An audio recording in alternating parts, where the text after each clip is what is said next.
She thought it was just a weekend visit to her boyfriend's mother's house on the cliff, but when the signal disappeared and the silence surrounded her, something inside her began to change. What she discovered in that house made her question everything she believed about success and happiness. Subscribe and tell us in the comments which city you're watching from. The city still looked half asleep when Adeline left her apartment, the first streaks of light creeping between the glass towers. The air outside smelled faintly of rain and asphalt, a mixture she'd grown to associate with Monday mornings and the sound of heels clicking across polished marble floors. She always left early before the streets filled with the noise of other people's ambitions. In her world, quiet meant efficiency, and efficiency meant power. The driver opened the car door without a word. She nodded, slipping inside, scrolling through her phone before the city had time to catch up with her. By the time the car reached the office building, she had already replied to 6 emails, confirmed a meeting with a client in Chicago, and declined lunch with a colleague who had a habit of wasting time. Her office sat on the 34th floor, high enough to look down on the rest of the skyline, just the way she liked it. The walls were white, bare, interrupted only by the silver clock that ticked quietly above the glass door. Her assistant, Rachel, brought in her usual black coffee. Adeline didn't look up when she thanked her. The day unfolded as predictably as the last. Conference calls, negotiations, charts, numbers. The rhythm of work had long become her heartbeat. It wasn't joy that drove her. It was order. She liked things that could be measured, planned, contained. Feelings didn't belong to that world. They created risk, and risk was something she had spent 20 years learning to eliminate. When evening came, she returned to her apartment, a minimalist box of glass and stone. There were no family photographs on the walls, no souvenirs from trips. The shelves held awards, contracts, a few abstract paintings that matched the furniture.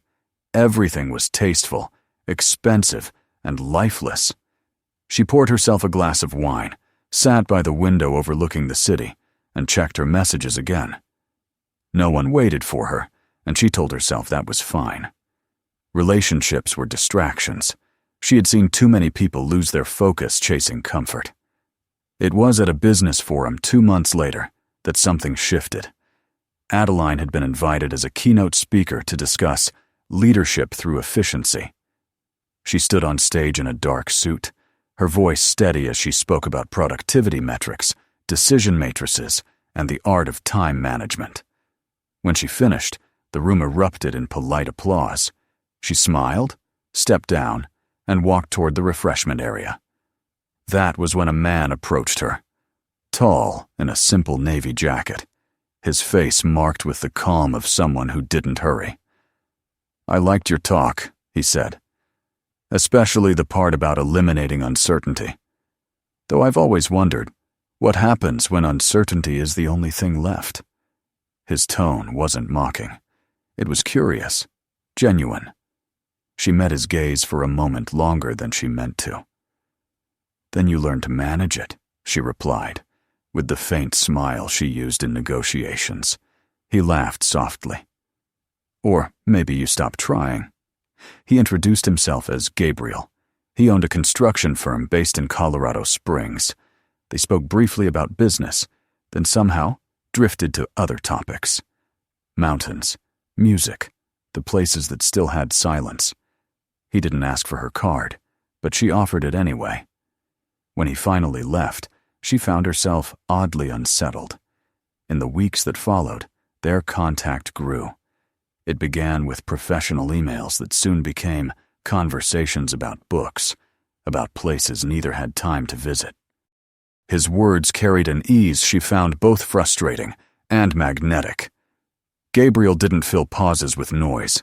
He allowed silence to exist, and it made her aware of how much she'd been avoiding her own. One Friday evening, after a long call about a new project, he said, "You should come see where I grew up. It's not far from here, up in the mountains.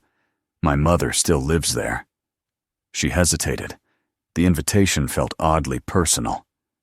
"I don't do mountain trips," she said lightly. "Then think of it as a field visit," he joked. "A study in the art of doing nothing. There's barely any signal up there, so you'll have a chance to detox from your spreadsheets." She was about to decline, but something in his voice, perhaps the calm certainty, made her pause. "2 days," she said finally. "That's all I can spare. 2 days will be enough." They left early on a Saturday. The highway stretched empty before them, and the morning light washed the hills in soft gold. Gabriel drove with one hand on the wheel, the other resting casually by the window. He seemed at peace in a way she couldn't comprehend. He told her stories about his childhood, how his mother had chosen to stay in the mountains after his father died, how she grew vegetables, collected spring water, and never once complained about being alone. As they left the main road, the scenery changed. Asphalt gave way to gravel, and then to dirt paths that wound through pine forests. Adeline glanced at her phone. 1 bar of signal, sometimes none. She felt the unease rise like a tide. "Doesn't this bother you?" she asked. "No reception? No neighbors?" Gabriel smiled.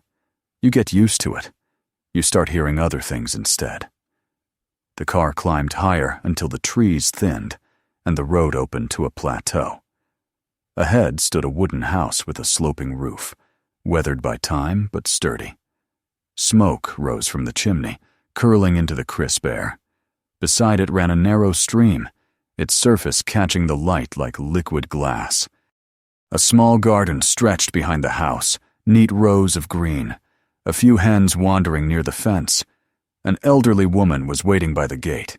She wore a woolen sweater and heavy boots, her gray hair tied back with a strip of cloth. Her face was tanned and lined, but her eyes shone clear and bright. "Mom," Gabriel called, stepping out of the car. "I brought someone with me." The woman smiled. "I can see that." When Adeline approached, the woman wiped her hands on her apron and extended one. "I'm Mira," she said simply. "Welcome." Her grip was firm, warm. Adeline expected questions, where she was from, what she did, but none came. Mira only nodded toward the house. "You must be hungry. Come in before the soup cools." Inside, the air was thick with the scent of herbs and bread. The wooden walls were covered in shelves, filled with jars of dried flowers, spices, and something that looked like homemade preserves. A fire crackled in the stone hearth. On the table stood a loaf of bread, a pot of soup, and a small jar of honey. Adeline sat down, awkward in her tailored jacket. Mira served her without ceremony, and Gabriel began talking with his mother, as if no time had passed since his last visit. Adeline listened, unsure how to fit into the picture. The simplicity of the place unsettled her, the absence of noise, the slow rhythm, the quiet acceptance. Later, after dinner, they stepped outside. The sun dipped behind the peaks, painting the sky in shades of gold and violet. Gabriel turned to her. "See? Not bad for a detox, right?" She gave a small laugh. "I'll admit, it's different." Mira stood at the door, looking at them both. "Different is what teaches us," she said softly. That night, Adeline slept in a small guest room under the eaves. Through the window, she could see the moonlight falling across the hills, and she realized that she couldn't hear a single sound. No cars, no voices, no city hum. Only wind and the faint trickle of the stream. It felt strange, like stepping into a life that belonged to someone else. The next morning, the scent of coffee and wood smoke woke her. She went downstairs to find Gabriel on the phone, his brow furrowed. "What happened?" she asked. "Something at the office," he said, slipping on his jacket. "A contract issue. I have to go back just for a day or two." She stared at him, uncertain. "And your mother?" "She'll be fine. She's always fine." He smiled, then added, "Stay, if you'd like. She'll appreciate the company." "I can't just—" You can, he interrupted gently. Trust me, it's 2 days. The road's safe. I'll call when I'm back in range. Before she could argue, he kissed his mother goodbye, waved to Adeline, and drove off, the sound of the engine fading until there was nothing left but the wind. Mira turned to her. Well, she said, adjusting her shawl. Looks like it's just us for now. Adeline hesitated. I should probably head back to town. There's work. Of course, Mira said calmly, though the next bus doesn't come until Tuesday, and you'd have to walk 3 miles to the stop. Adeline blinked. Tuesday? Mira smiled faintly. You could stay. I promise not to bore you. Something in her tone, half challenge, half kindness, made Adeline pause. She looked around at the quiet valley, at the distant shimmer of snow on the peaks. The air felt clean in her lungs. Just for a day, she said finally. Mira nodded. A day is a good beginning. As Adeline followed her back inside, she didn't realize that this day, this silence would start undoing everything she thought she knew about herself. The phone in her pocket vibrated weakly, struggling to find a signal. She ignored it for the first time in years. Outside, the mountains stood unmoving, patient, as if they had been waiting for her arrival. And when night fell again, she felt it, a faint tremor inside her, something fragile and unexplainable. Not fear, not restlessness, something quieter, deeper, the beginning of change. The morning arrived gray and cool, with thin mist drifting across the hills. Adeline woke to the crackle of a fire somewhere below and the faint clucking of hens outside the window. For a moment she didn't know where she was. The ceiling above her was low and wooden, the blanket rough against her skin, the silence too complete. Then memory returned in fragments, the road that vanished into mountains, Gabriel's calm voice promising to return soon, Mira's steady gaze, and the taste of honey on fresh bread. She sat up, listening. The city hum that had always followed her, even in sleep, was gone. No traffic, no phones, no notifications. Only the heartbeat of wind moving through pine branches and the small sounds of a life lived by rhythm, not by schedule. When she stepped out of her room, Mira was already outside, bent over the garden. Adeline hesitated at the doorway. Her first instinct was to check her phone. No signal. The single gray bar blinked and disappeared. She tried again, out of habit more than hope, walking around the yard until she found the faint echo of reception near a fence post. The screen loaded part of an email header, then froze. She sighed, sliding the phone into her pocket. The world, it seemed, had gone silent without asking her permission. Mira straightened up when she noticed her. Morning, she said. Coffee's on the stove. It's not the city kind, no machine. Just beans and patience. Adeline gave a polite smile and went back inside. The kitchen smelled of smoke and roasted grains. A small metal pot bubbled quietly on the fire. Mira followed, wiping her hands on her apron. You sleep well? I think so, Adeline said. It's quiet here. That's the idea, Mira replied with a small grin. City people take time to get used to it. At first the silence sounds wrong. Adeline didn't answer. She poured herself coffee, black and strong, then sat by the window. The light outside shifted through shades of silver and pale blue. She watched Mira move among the rows of green, slow, deliberate movements, no hurry in them. There was something almost unsettling about that calm. Every part of Adeline's life had been built on precision, on speed. Even her rest was planned. Here, time felt shapeless, as if the minutes didn't belong to her anymore. After breakfast, Mira suggested, "If you're not busy, you could help me a little. Nothing hard. The soil needs turning after last night's rain." Adeline looked at her shoes' white sneakers, city-made. "I don't really do gardening." "I can tell," Mira said gently. Still, it's good to touch something real once in a while. Adeline hesitated, then followed her outside. The ground was damp, soft beneath her soles. Mira handed her a small spade and pointed to a patch near the fence. Here, just loosen it. The roots like air. Adeline tried. The tool sank easily, but she didn't know how to hold it properly. The handle slipped, dirt splashed onto her jeans, and Mira chuckled softly. Not cruelly, almost fondly.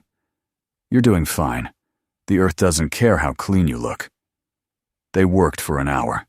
Adeline's hands ached, but there was a strange satisfaction in it, the kind that came from doing something without a purpose other than the doing itself. When they finished, Mira poured her a cup of water from a clay jug. Spring water, she said, straight from the rocks. Adeline drank. It was colder and clearer than any bottled brand she'd ever bought. It tastes alive, she murmured. That's because it is, Mira said. The rest of the day passed in slow motion. Mira moved through her routines with a grace that came from years of repetition. Adeline followed her sometimes just watched. The way she hung herbs by the window to dry, the way she hummed softly while slicing vegetables, the way she paused every now and then to listen to the wind as if it were speaking to her. In the afternoon, clouds gathered above the hills, and a light rain began to fall. The smell of wet pine filled the air. Mira covered the garden with a plastic sheet, and Adeline helped hold it down against the breeze. Her fingers brushed the older woman's rough, warm, certain. It felt like touching the earth itself. That evening they ate by the fire. Soup simmered in a pot. Slices of bread cooled on a wooden board.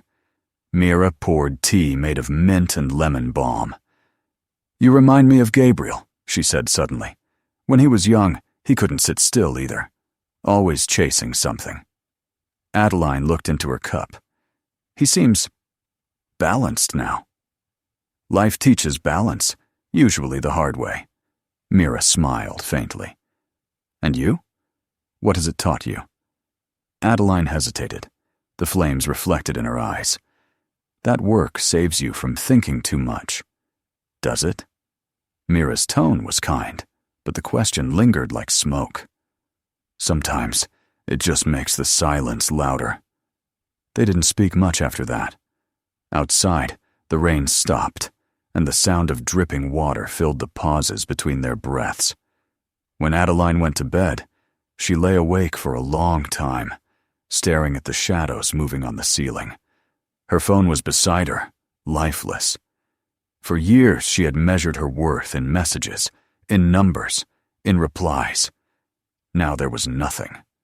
She should have felt lost. Instead, she felt a strange, weightless exhaustion, as if her mind were finally allowed to rest. The next morning she woke before dawn. The world outside was still gray, touched by the first hint of light. Mira was already up, feeding the chickens. Adeline stepped outside barefoot, the ground cool and wet with dew.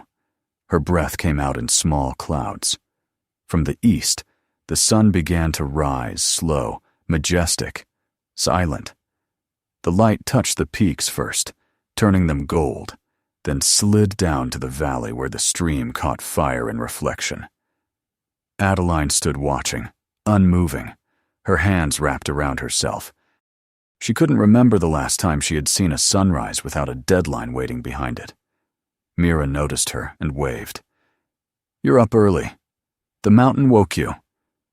I guess, Adeline said. I couldn't sleep. That's good. The mind's working then. They spent the morning gathering herbs from the hillside. Mira taught her how to tell mint from balm, thyme from sage. Each had its smell, its purpose. People used to know these things, Mira said. Now they buy pills instead. Adeline smiled faintly.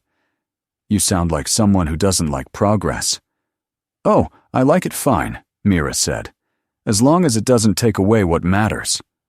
What matters? Adeline asked, genuinely curious. Breath, water, kindness, the things that don't cost a thing and still feed you. They carried the herbs back in a basket. Inside, the air was warm, filled with the scent of drying plants and fresh bread. Adeline helped hang the bundles along a rope near the stove. Her fingers fumbled with the knots. Mira didn't correct her, just watched quietly. After a while, Adeline spoke. "You ever get lonely here?" Mira paused. "Lonely? Not really.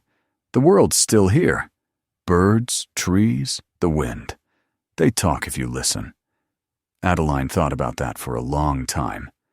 Back in the city, she could go weeks without hearing a real voice that wasn't a client's or an assistant's.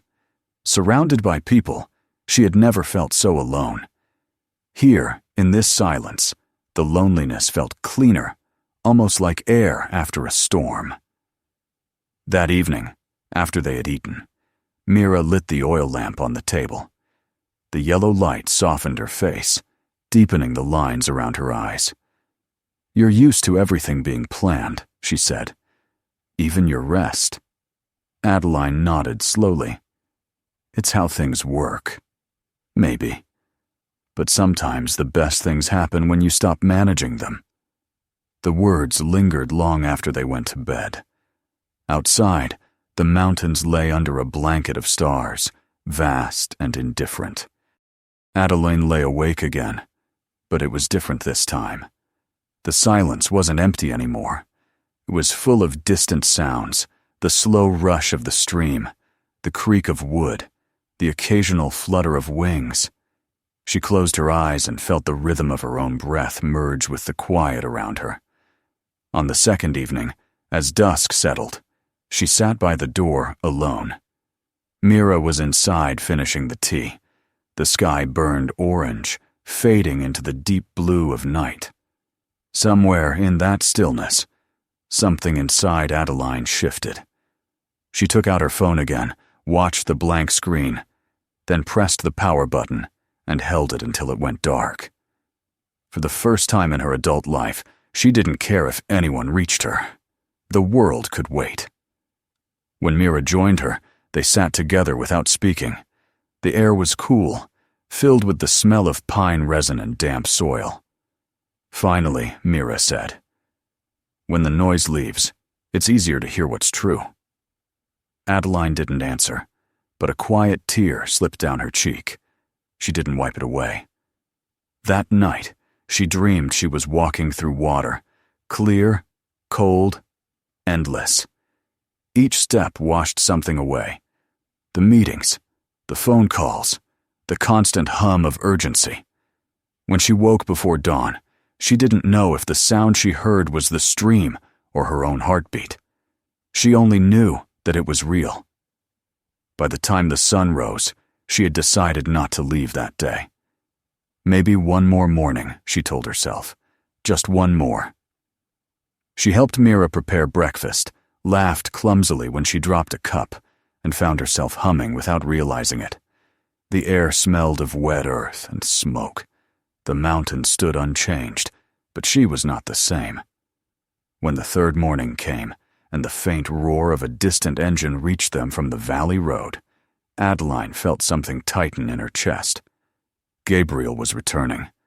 The thought should have brought relief, but it didn't. She was grateful.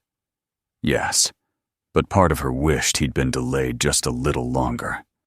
She looked at the path winding down the slope, at the quiet house behind her, and at the phone on the table that still refused to catch a signal. For once, she didn't mind the silence. She was beginning to understand that sometimes the world has to go quiet before you can hear your own life beginning again. The sound of an approaching engine reached Adeline long before the car came into view.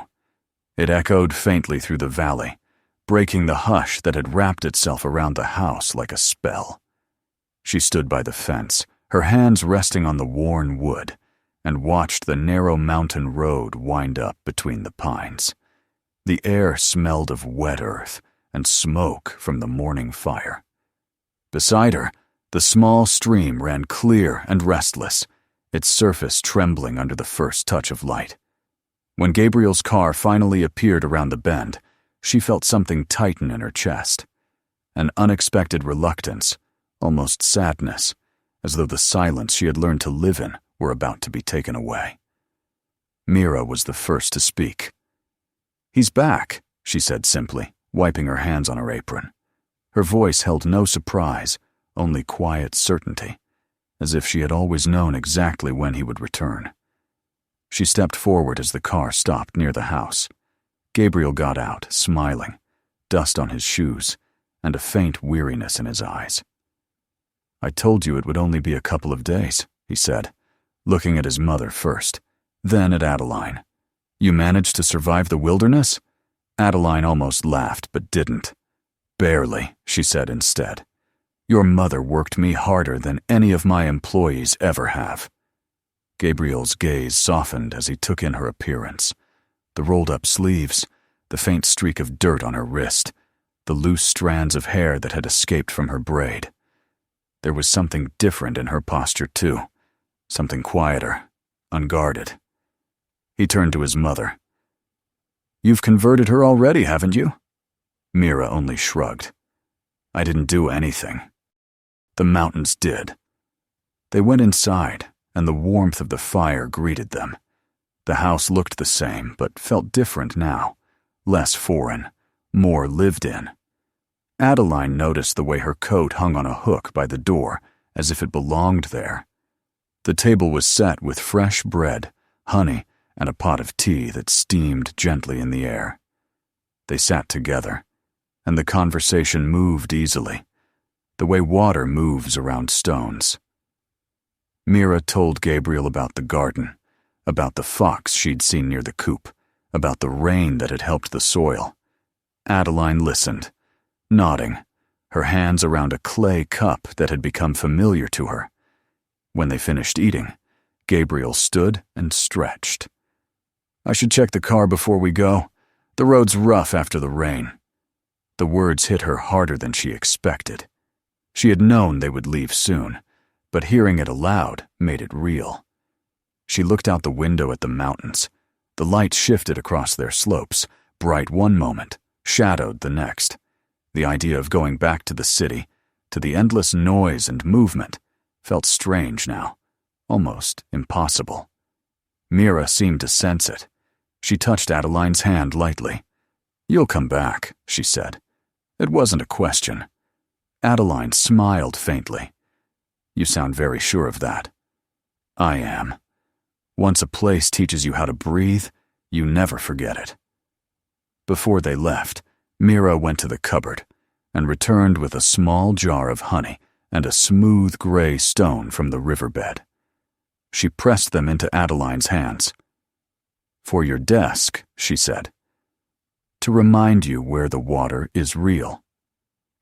Adeline didn't trust her voice enough to answer.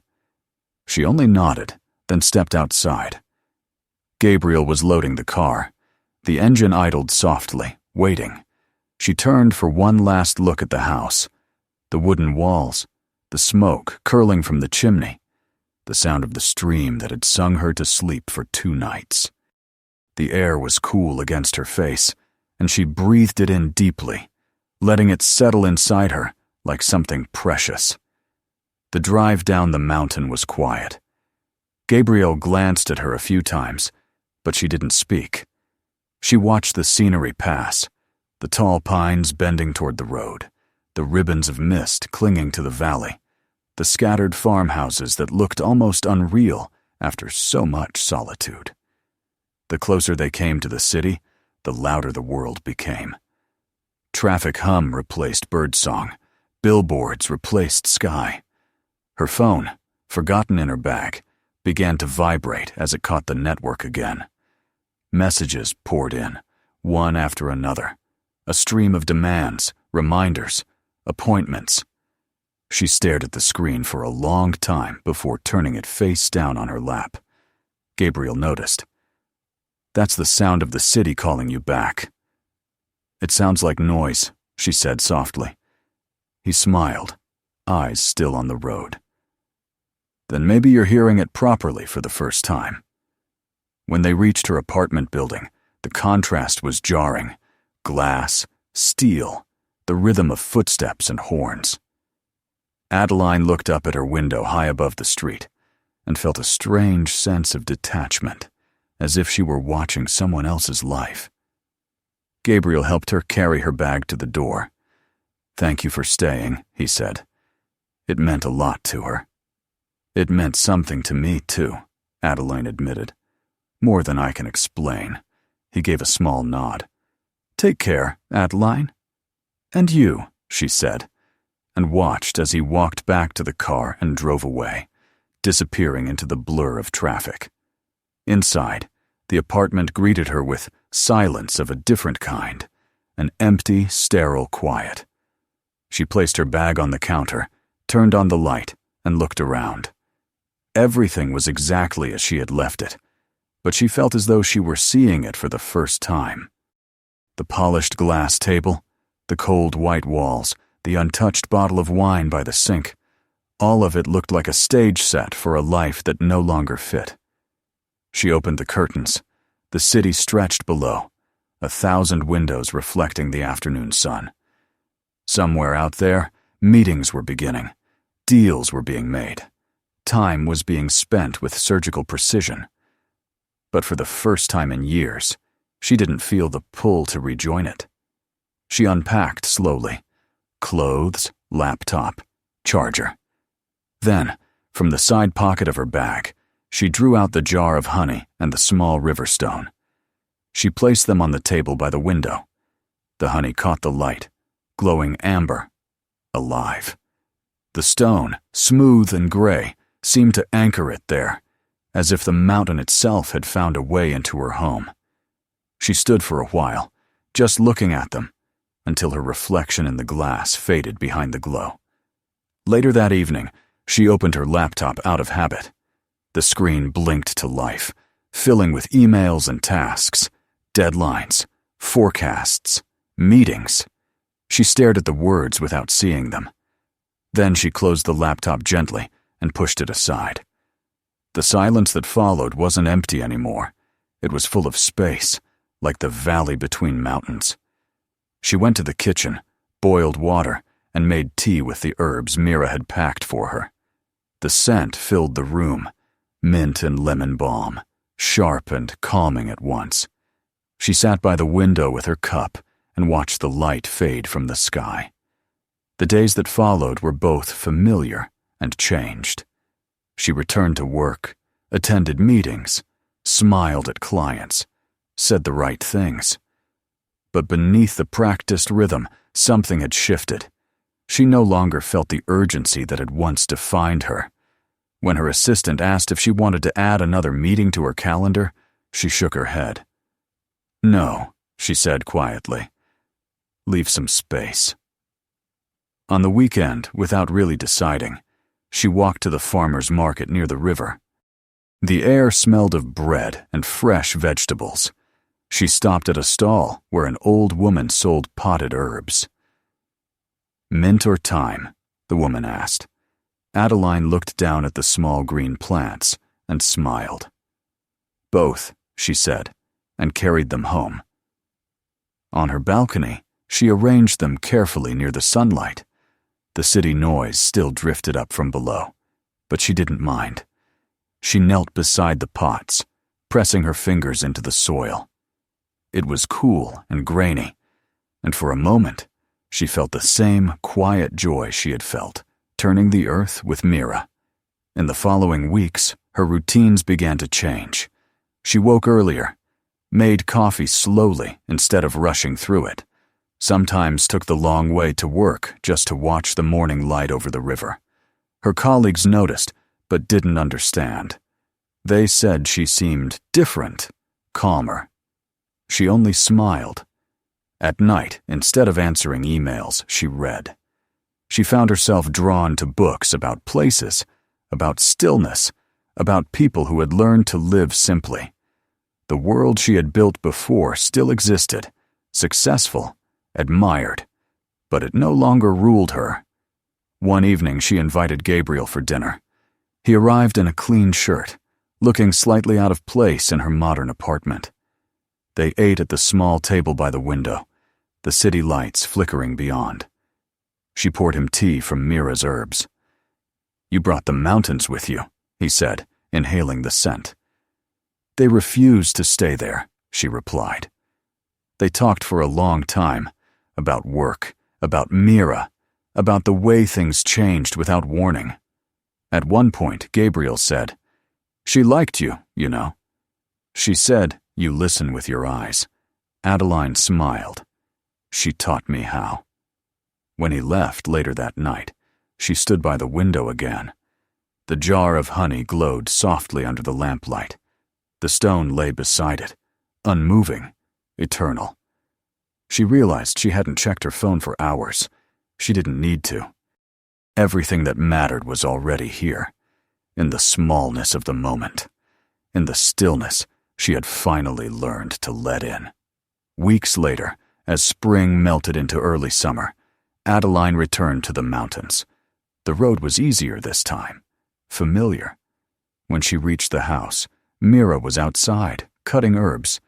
She looked up and smiled as if expecting her. "I told you you'd come back," she said. Adeline laughed, her voice light in the cool air. "You were right. I usually am," Mira said, and handed her a small basket. "The soil's waiting." They worked side by side again, the rhythm slow, unhurried. The same stream murmured nearby, unchanged. The same mountain stood above them, steady and patient.